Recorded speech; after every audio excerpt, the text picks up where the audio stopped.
Scene మీరు వచ్చేస్తారు, వాళ్ళు కూడా కవర్ అవుతారు.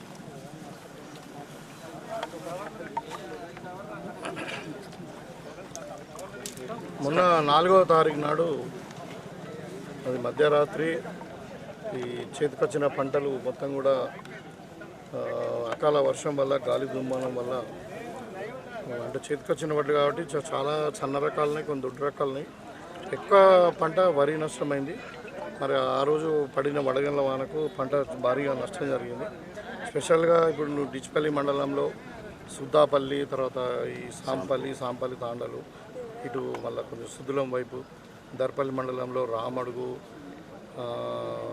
గోవిందపల్లి, దమ్మనపేట తాండాలు ఇవన్నీ కూడా మేరియా తాండా, బేలియా తాండా, అటు మళ్ళీ సిరికొండ మండలంలో తాటిపల్లి, పాకాల ఇవంతా కూడా మొత్తం కలిసి మన నిజామాబాద్ రూరల్ నియోజకవర్గంలో 2000 పైచిలకు ఎకరాలు వరి ధాన్యము అంటే చేతికొచ్చిన పంట టోటల్గా ఆల్మోస్ట్ 100% అని చెప్పచ్చు. సో డ్యామేజ్ అయింది. ఇట్లా ప్యాచెస్గా డ్యామేజ్ అయింది ఎక్కడెక్కడైతే వర్షాలు పడ్డాయో. జిల్లా వ్యాప్తంగా కూడా బోధనలో, తర్వాత మన వర్ణి ఏరియాలో కొంచెం, తర్వాత ఆర్మూర్ ఏరియాలో కొంచెం, మొత్తం మీద ఒక 12,000 ఎకరాలు పంట నష్టం జరిగింది. దీంట్లో ప్రాణ నష్టం కానీ, తర్వాత ఆస్తి నష్టం కానీ, ఆస్తి అంటే ఇప్పుడు ఇండ్లు కూలిపోవడం కానీ, ఇంకా పశువుల సంపద కానీ ఏమాత్రం ఏం డ్యామేజ్ కాలేదు. కాకపోతే స్పెషల్లీ సుద్దాపల్లి ఏరియాలో 15 ట్రాన్స్ఫార్మర్, ఒక 15-20 ట్రాన్స్ఫార్మర్లు కూడా, తర్వాత ఒక 150 పోల్స్ వరకు కూడా సుడిగాలి దానివల్ల మరి ఇరిగిపోవడం, పడిపోవడం జరిగింది. ఎలక్ట్రిసిటీ విషయం కూడా దాన్ని ఇమీడియట్గా ఎస్టిమేషన్ వేయడం జరిగింది. తెల్లారే వార్ ఫుట్లో వాళ్ళు రిజర్వేషన్ చేస్తూ ఉన్నారు.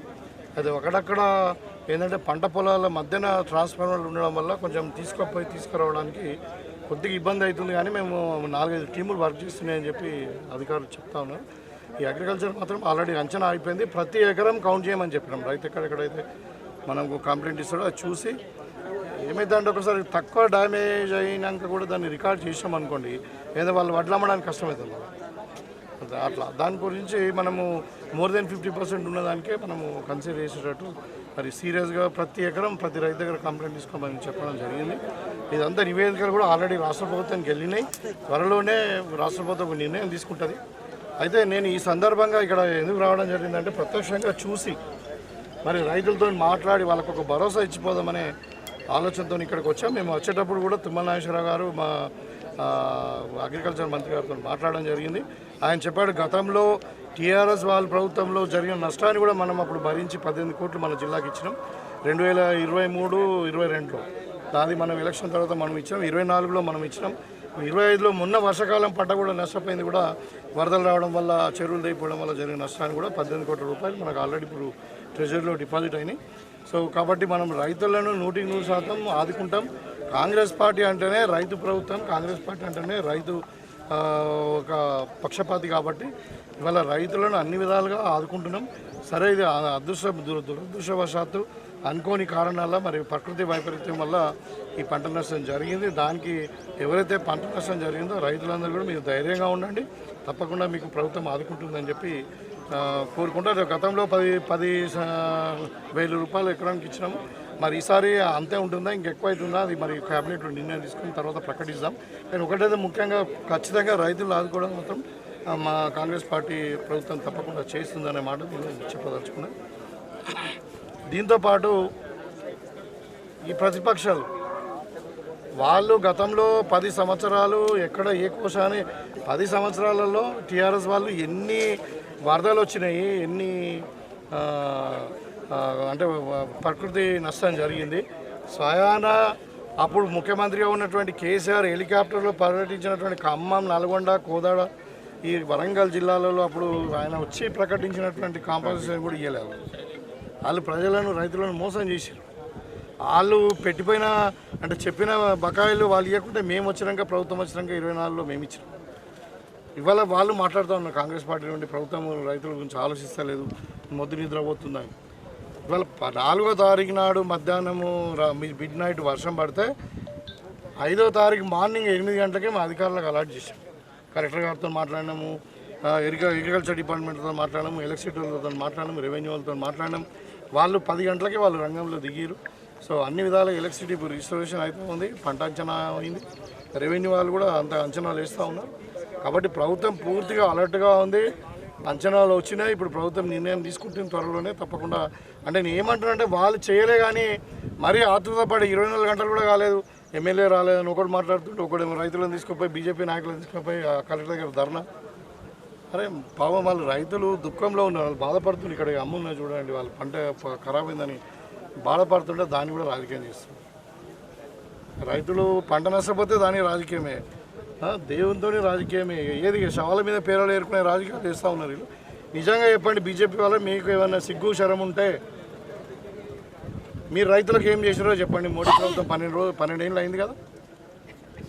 ఇవాళ తెలంగాణలో అమలుపరుస్తున్నటువంటి రైతు సంబంధించినటువంటి స్కీమ్లు ఏదైతే ఉందో, పంట ఏది మన భరోసా, పెట్టుబడి భరోసా కానీ, అదేవిధంగా మరి బోనస్ కానీ, ఉచిత కరెంటు కానీ, ఇవాళ మేము డోర్ స్టెప్లో రైతు కళ్ళాల దగ్గర పోయి పంటలు కొంటా ఉన్నాం. 600 సెంటర్లు మన నిజామాబాద్ జిల్లాలో స్టార్ట్ చేస్తే మన 250 సెంటర్లు మన నిజామాబాద్ రూరల్లో స్టార్ట్ చేస్తున్నాం. ఎక్కడైనా మీ బీజేపీ పాలిత రాష్ట్రాలు ఎక్కడైనా రైతుకు బోనస్ ఇచ్చిరా? ఎక్కడైనా పంట పొలాల దగ్గర పోయి పంటను కొన్నారా? ఇవాళ కొంటున్నారా వడ్డు? మహారాష్ట్రలో, మధ్యప్రదేశ్లో, ఉత్తరప్రదేశ్లో ఎక్కడైనా పెట్టుబడి రైతు భరోసా ఇచ్చిరా? ఎక్కడైనా రైతు ఉచిత కరెంట్ ఇస్తున్నారా? బీహార్లో, గుజరాత్లో ఇస్తున్నారా? వాళ్ళు కూడా ఇవాళ రైతుల గురించి మాట్లాడుతున్నారంటే, కాంగ్రెస్ గురించి మాట్లాడుతున్నారంటే సిగ్గుచేటు. కొంచెం మనం ఇవాళ ఎంపీ ఉన్నారు, ఏం చేస్తున్నారా? ఏం పంట వచ్చింది? 4 సార్లు వరదలు వచ్చినాయి. ఇవాళ మేము తెలంగాణలో మొత్తం 12,000 కోట్ల రూపాయలు నష్టం జరిగింది 2004 వరదలు వచ్చినాయి అప్పుడు అని ఒక అంచనా వేసి పంపిస్తే ₹1 వచ్చిందా సెంట్రల్ గవర్నమెంట్ నుండి? మరి ఎందుకు మాట్లాడారు? ఎంపీలు దేని కోరుకున్నారు? గడ్డి కదా అనుకున్నారా? ఇక వాళ్ళు మాట్లాడుతున్నారు కాంగ్రెస్ పార్టీ మీద. అంటే వాళ్ళకి నైతిక హక్కు కాదు కదా, అసలు ఏమాత్రం హక్కు లేదు రైతులు. అసలు రైతుకు వ్యతిరేకంగా నల్ల చట్టాలను తెచ్చిందే బీజేపీ. 6,000 మంది ప్రాణాలు తీసుకొని ఎక్కడైనా కూడా నేను చెప్తున్నా, ఆన్ రికార్డ్ చెప్తా ఉన్నా, భారతదేశ చరిత్రలో ఒక చట్టాన్ని తీసుకొచ్చి పార్లమెంట్లో, లోక్సభలో, రాజ్యసభలో చట్టాన్ని తీసుకొచ్చి చట్టము 2 సభలలో బిల్లు పాస్ అయినాక రైతులకు క్షమాపణ చెప్పి వాపసు తీసుకున్నటువంటి చరిత్ర ఎక్కడ ఉన్నదా? ఈ 75 ఏళ్ళ భారతదేశ చరిత్ర చూడండి. అది ఓన్లీ బీజేపీ, మోడీ గారి ప్రభుత్వంకే చెందుతుంది. అది ఎంత సిగ్గుచేటు. పార్లమెంట్లో పెట్టిన బిల్లును వాపసు తీసుకుంటాం, మళ్ళీ యాజ్ ఇట్ ఈస్గా రైతులకు క్షమాపణ చెప్పంటే నువ్వు ఎంత దుర్మార్గం. 6,000 మంది రైతులను పుట్టగొట్టుకుని మీరు కదా, నల్ల చట్టాలు తెచ్చింది మీరు కాదు. ఇవాళ వాళ్ళు రైతుల గురించి మాట్లాడి ఒక 20 మంది బీజేపీ పౌరులను పట్టుకొని పోయాడు కలెక్టర్ దగ్గర లొల్లి పెడితే నోటుకొచ్చింది, నోరుంది కదా, నోటుకొచ్చింది వాగితే అది సత్యం అయిపోతుంది, నిజమైపోతుందా? ఈ చిల్లర రాజకీయాలు వద్దు. మీకు చిత్తశుద్ధి ఉంటే మీరు ఫైట్ చేయండి, రైతుల గురించి ఫైట్ చేయండి, తప్పలేదు. మీరు మీ సమస్యను ప్రభుత్వం తీసుకురండి. అందుకని ఈ పనికి వాళ్ళ చిల్లర రాజకీయాలు బంద్ చేయండి అని చెప్తున్నాను. కాంగ్రెస్ పార్టీ ఇవాళ 600 సెంటర్లు ఇవాళ స్టార్ట్ చేస్తున్నాం మేము. ఇలాంటి ఇవాళనే నేను 4-5 సెంటర్లు స్టార్ట్ చేస్తున్నాను నామినల్గా. అన్నీ కూడా మొత్తం జిల్లా వ్యాప్తంగా 650 సెంటర్లు, మన దగ్గర 250 సెంటర్లు. దాంట్లో మేజర్గా ప్యాక్ సొసైటీల ద్వారా కొన్ని, తర్వాత కొన్ని ఇందిరా మహిళా క్రాంతి ఐకేపీ వాళ్ళ ద్వారా కొన్ని IDCMS ద్వారా, ఇంకా కూడా రైతులు ఎక్కడైతే డిమాండ్ ఎక్కువ ఉంది, మాకు పంట దిగుబడి ఎక్కువ వస్తుంది మాకు ఉన్నదంటే తప్పకుండా అక్కడ కూడా ఇంకా ఎక్స్ట్రా సెంటర్స్ చేయడానికి కూడా ప్రభుత్వం సిద్ధంగా ఉంది. ఆల్రెడీ ప్రణాళికలు సిద్ధం చేసుకున్నాం. ఇలా వరి కొనుగోలుకు మొత్తము అంటే లారీ ట్రాన్స్పోర్ట్ సిస్టమ్ ఎస్టాబ్లిష్ అయింది, గిన్నీ బ్యాగ్స్ వచ్చినాయి, సెంటర్స్ అన్నీ కూడా ఉన్నాయి. అయితే మరి స్టార్ట్ చేస్తున్నాం. ఇప్పుడు ఇంకా పంట ఇంకా అంతా రాలే కదా. సో కాబట్టి ఇవాళ నేనే ఇనాగరల్గా అరుగులో మక్కల కొనుగోలు కూడా, ఇవాళ మక్కల కొనుగోలు గురించి మాట్లాడుతూ ఉన్నారు. కేంద్ర ప్రభుత్వము మక్కలు కొనుగోలు చేయడానికి నిరాకరిస్తుంది. రాష్ట్ర ప్రభుత్వము ఒక క్వింటాల్కు 500-600 రూపాయలు నష్టపోయినా ఇలా మక్కలు కొనడానికి సిద్ధపడి ఇలా మనం ఆల్రెడీ మన జిల్లాలో 15 సెంటర్లు స్టార్ట్ చేసాం. ఇంకా మన కాన్స్టిట్యూన్సీలో కూడా 3-4 మేము స్టార్ట్ చేయబోతున్నాం. ఇవాళ ఒకటి అరుగుల్లో స్టార్ట్ చేస్తున్నాం. ఇది ప్రభుత్వం యొక్క చిత్తశుద్ధి రైతుల పట్ల. కాబట్టి మీరు కాంగ్రెస్ పార్టీని విమర్శించి ఏదో రైతులను రెచ్చగొట్టి ఏదో రాజకీయంగా లబ్ధి పొందాలనుకుంటే అది కాని పని అది. ఎందుకంటే రైతులు 100% కాంగ్రెస్ వైపే ఉన్నారు. కాంగ్రెస్ పార్టీయే రైతులను ఆదుకునేది. ఇలా ప్రాజెక్టు కట్టింది ఎవరు? రైతులకు ఉచిత కరెంట్ ఎవరు ఇచ్చి 2004 నుండి ఇస్తున్నాం. వీళ్ళు మాట్లాడి మాకు రైతుల గురించి వ్యవసాయం గురించి చెప్పే అవసరం లేదు. కాబట్టి ఇలాంటి చిల్లర పనులు మానుకోమని చెప్తాం.